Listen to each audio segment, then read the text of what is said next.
On this day in 1869, women's rights activist Elizabeth Stanton becomes the first woman to testify before the U.S. Congress.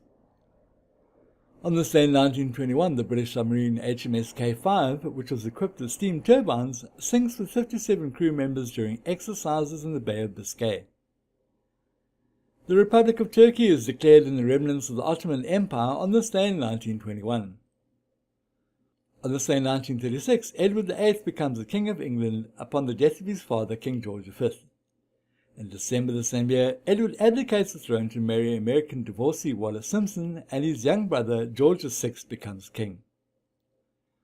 On this day in 1942, Nazi officials hold the notorious Wannsee Conference in Berlin to organize the final solution, the extermination of Europe's Jews. On this day in 1945, Franklin D. Roosevelt is sworn in for an unprecedented and never-to-be-repeated fourth term as U.S. President. On this day in 1955, the first nuclear-powered submarine, USS Nautilus, is launched at Groton in Connecticut.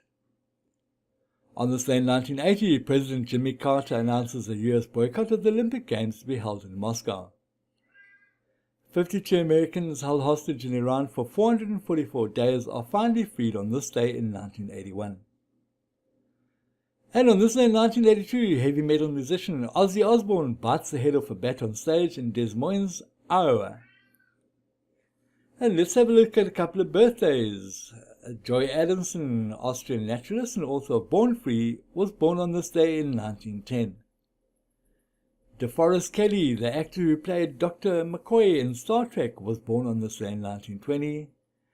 And Edward Buzz Aldrin, the second man to walk on the moon, was born on this day in 1930. King George V of Britain dies at the age of 70 on this day in 1936. Alan Freed, the DJ who coined the term rock and roll, dies on this day in 1965 at the age of 42.